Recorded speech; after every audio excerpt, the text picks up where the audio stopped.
Ngayon lang ako pinagluto ng breakfast ng boyfriend ko. Hindi ko dapat siya i-discourage. Kunwari na lang na wala akong nakita. Kahit ano pang lasa nun, dapat lang purihin ko. Good morning! Gising ka na. Ba't ang daming pagkain? Kumusta yung tiyan mo? Mas okay na. Sakto lang. Eto na. Tikman mo. Ano naman yan? Spinach noodles, ginawa ko. Ba't parang mukhang caterpillar? Ganun ba? Tikman mo na lang muna. Oh.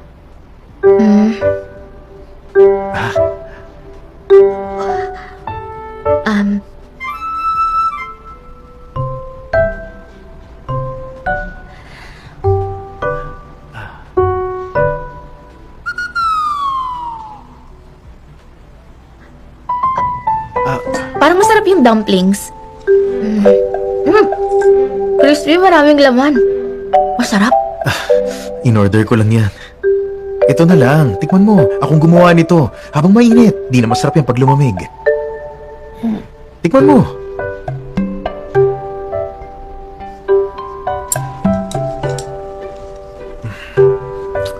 Ito rin masarap ah.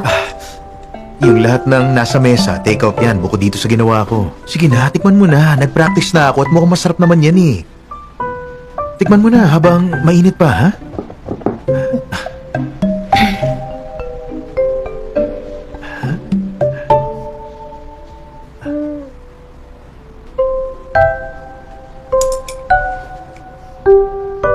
Sige na.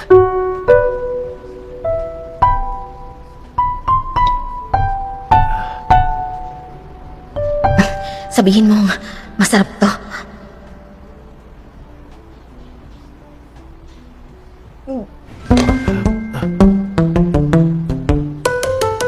Masarap? Masarap?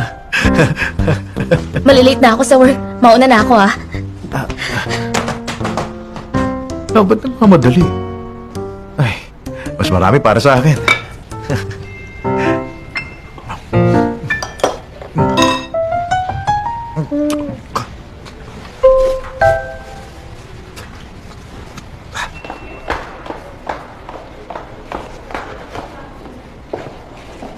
Senior Woo-jun, Ay, Kiran. akalain mo nakita pa tayo dito? May pakay ako rito. Balita ko tapos na yung kaso mo, kaya pinuntahan kita. Alam kong busy ka, Senior, kaya hindi ka pupunta rito ng walang dahilan. May offer ako sa'yo. Interesado ka ba? Parang mahirap namang tumanggi sa ganyan. Kasi kailangan na rin ng Junhong ng female partner na bihasa sa family law. At sa tingin ko, ikaw yun. Gusto mo ba? Maayos naman ako sa law firm ko ngayon. Matagal na akong tagahanga ng Junhong, na leading firm pagdating sa family matters. Isang karangalan na makatrabaho ko kayo, pero pumayag ba si Chen Hang para offeran mo ako ng posisyon? Alam kong mataas ang demands niya. Bago pa kita nilapitan, syempre napag-usapan na naming dalawa. At tiwala siya sa pagiging professional mo. Hindi maliit na bagay to. Kailangan ko pang pag-isipan. Bigyan mo pa ako ng oras para makonsider ko ang offer niyo. Take your time lang. Hihintayin ko yung sagot mo. Okay. Excited ka nang makuha yung penant? Hindi ko akalaing bibigay ni Lin Fangwan. Nag-effort ka kasi talaga para sa kaso niya at nagpa-fundraising para sa anak niya. Kaya deserve mo yung penant.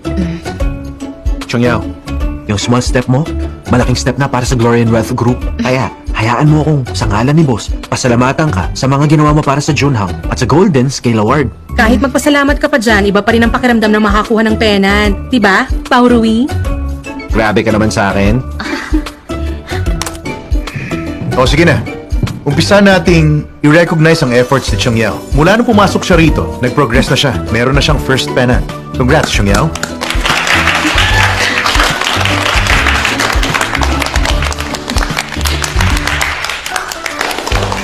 O sige na. Napadala na ang cases sa firm partners email. Ipamimigay na lang nila.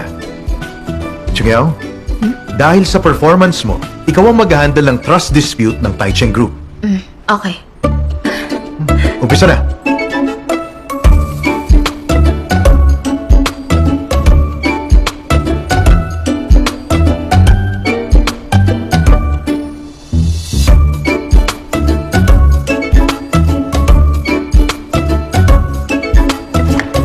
Okay, yan na muna sa ngayon. Yung retreat nyo, mag-enjoy kayo lahat. Dismissed. Changyao, lumingon ka sa pinanggalingan. Changyao, ngayon ko lang narinig si boss na may pinuri sa meeting. Magaling! Oo nga. Alam mo, valuable ka eh. Lalong-lalo kay boss. Pero kahit gaano ka kahalaga, ako pa rin ang mas mahal ni boss. Ba't napili niya na dito lang ang retreat ngayon? Bakit nga? Alam niya kasi na sawa na ako pumunta sa abroad. Napaka-attentive niya sa akin. Ako talagang paborito niya. Kung ganun pala, parang durian ang puso niya.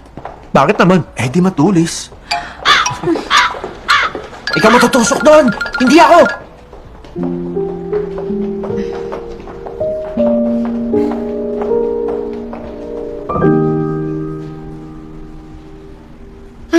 Masyado akong pagod sa pregnancy ko. Kaya hindi na kita napasalamatan ng maayos sa ginawa mo. Kahit sobrang close na natin, gusto ko pa rin magpasalamat sa'yo dahil nagawa mo ang lahat at sa akin pa rin yung bahay ko, Yaw-Yaw. Hello? Uy! Uy! Anong meron? Ano yon?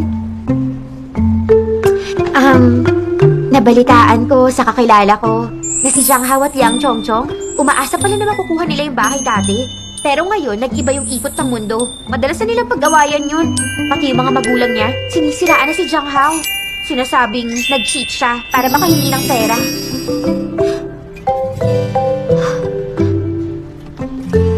Ano ba, Chang Yao? Nakikinig ka ba sa akin, ha? Tingting, gusto ko magpa-spa treatment ng buong katawan. Spa? Chang Yao, may iba sa'yo. Parang ngayon ka lang yata naging concerned sa skincare at pampaganda. Hoy, dahil ba yan kay Chen Hang? Hindi kaya. May retreat kasi kami na darating kaya naisip ko na Naku, kunwari ka pa. Nag-e-expect ka. company retreat yun. May ibang tao. Eh ano namang problema? Kahit na, boss niyo siya. Kung gusto niyang maging romantic, makakagawa siya ng paraan. Tama lang na nagpa-spa treatment ka. First time niyo, kaya dapat may good impression. Matagal na kayo magkasama sa bahay. Tapos walang nangyayari sa inyong dalawa dun sa bahay na yun. Imposible, hindi ako makapaniwala. Napaka-inosente mo naman. Palagi kasi kaming busy tsaka wala kaming oras. Ano bang sinasabi mo dyan? Di mo ba alam yung kasabihang, ang oras parang tubig na nasa sponge. Pigain mo at lalabas yun. Kailangan mong gumawa ng effort. Di lang basta gusto mo. Dapat may lakas ka ng loob. Kung ano-anong sinasabi mo. Hoy, katotohanan ang sinasabi ko. Alam mo, travel ang pinakamagandang paraan para magkakilala kayo. Huwag niyo sayangin ang magagandang lugar at sunset. Yun ang makakatulong sa'yo na gawing romantic ang mood. At syempre, huwag mo kalimutang magdala ng sweets at alak. Pag nagkatinginan kayo, Hello? Mag-grocery na tayo? Kasama ko si Mang Ting ngayon. hindi, palis na rin ako ngayon. Sige na, di ko na kayo istorbohin. Ako lang naman ang mabait mong best friend, diba? Enjoy! Maya na lang ha.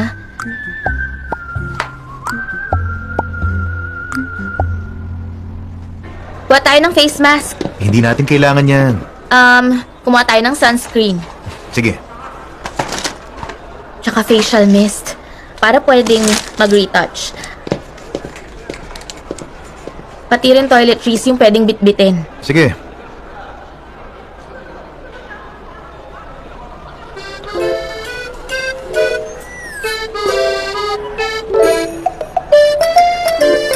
Kung hindi ka makapag-decide, edi kuha ka ng tagisa. Pero hindi natin magagamit lahat. O sige, ito na lang. Pwede na to. Kuha na tayo ng snacks.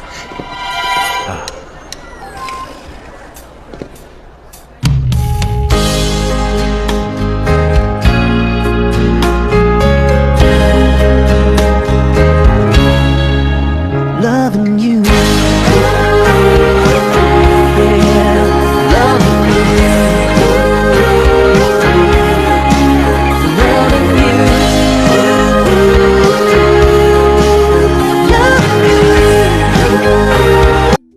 Babot ako ng tsinelas. Sige. Magpahinga ka na, ako na mag-aayos. Sure ka? Kaya mo? Oo, ako na to. Sige na.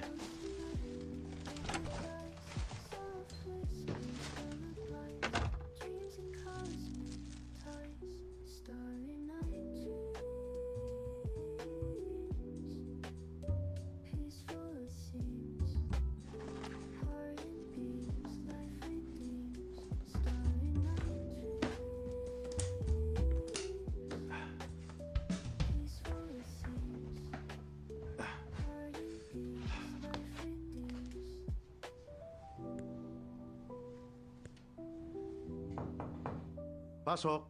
Ayusin mo yung pinamili natin, ha? Huwag kang mag-alala. Aayusin ko. Ano yan? Wala to.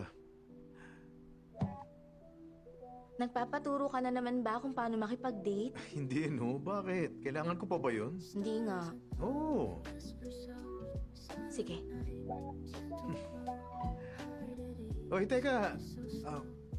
Team building plan? Bakit sinisikreto mo pa? Wala to. Ipapadala ko kay Zhu para i-confirm. Sige. Mamaya na tayo mag-dinner. Mag-empake lang ako. Sige.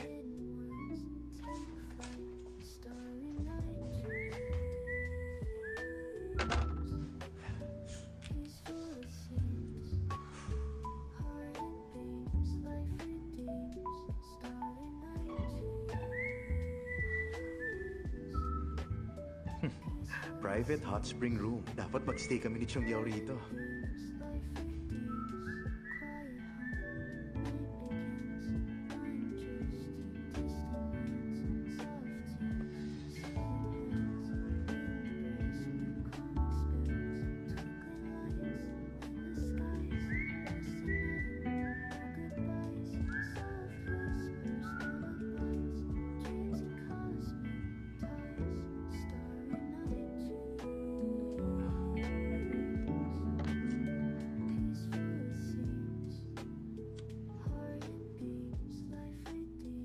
Hello, Zhu? Nakita ko na. Okay naman. Gusto kong magdagdag ng laro sa team building natin.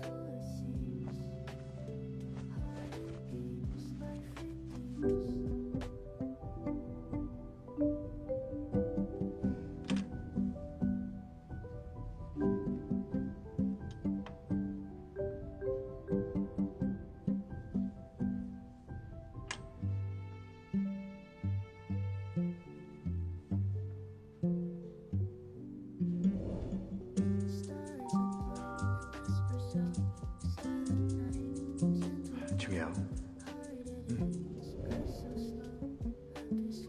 Ay, ano bang inisip ko?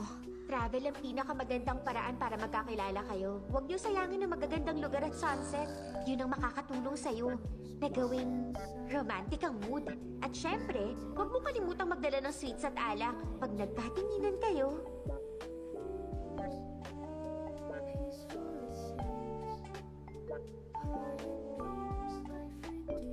Yao Yao, labas na lang tayo.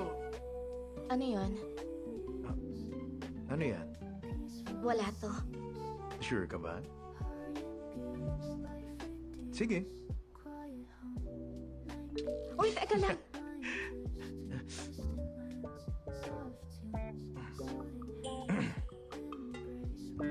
Ang ganda.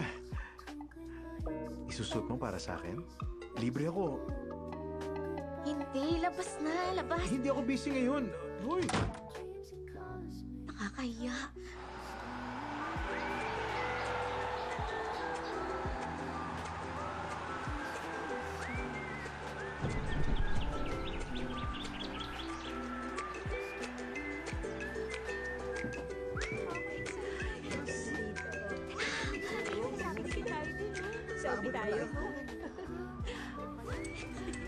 Wow! Napakasariwa ng hangin! Ibang klase to napili ni boss. Bakit wala si Attorney Wu? Sabi niya mamayang gabi raw siya pupunta kasama ang special guest. May surprise guest? Teka, bakit kaya dito tayo bumaba? Eh, saan mo gusto? Sa taas. Bakit masama ang kutob ko rito? Ano ibig mo sabihin?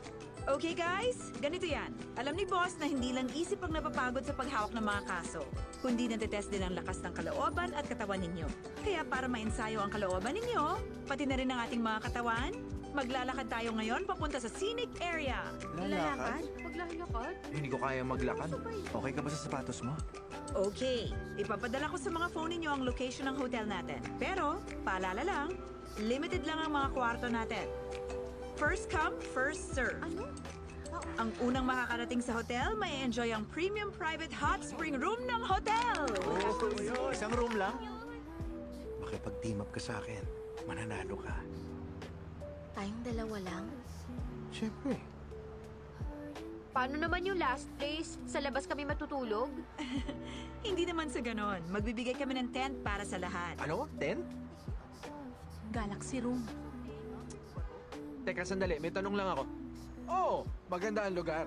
Pero, sino nagplano? Umamin na yung nag-schedule. Ako, may problema ba? Ang ayos ng pagkakaplano. May ensayo kalooban natin. Pati na rin ang mga katawan natin para mas ganahan at sipagin tayo sa trabaho natin. Ayos! Dapat magtrabaho pa rin kahit walang passion. Mukhang hindi na ako mahal ni boss. Hindi na ako ang sinag niya. Pero pwede kang maging between niya. Bumuo na kayo ng teams!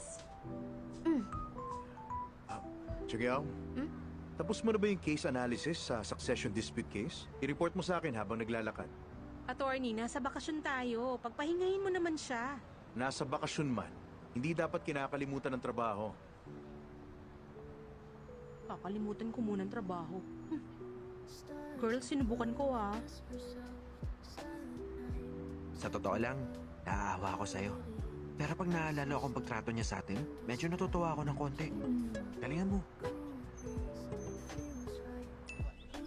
Sarap talaga dito. Ganda, walang hangin, no?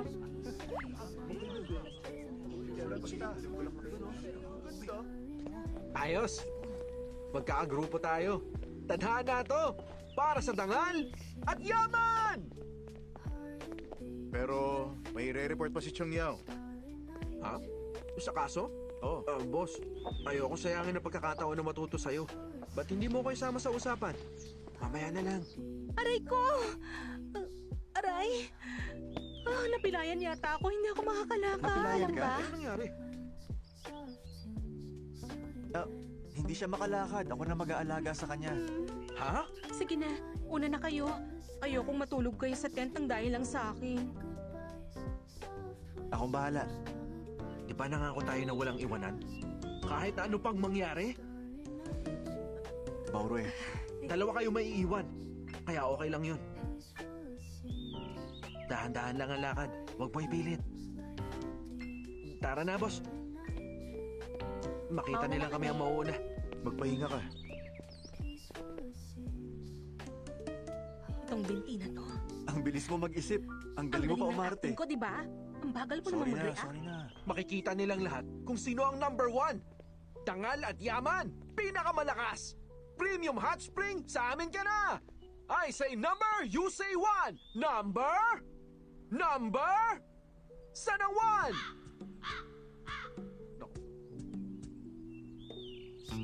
Hala? Naligaw ata ako.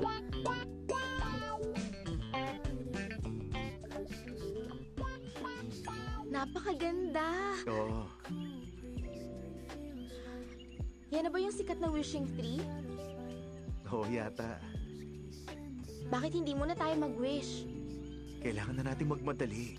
Pero gusto kong mag-wish eh. Kung promotion at dagdag sahod ang wish mo, sa akin mo na lang hilingin. Hindi yun ang ibig kong sabihin. Umikit ka.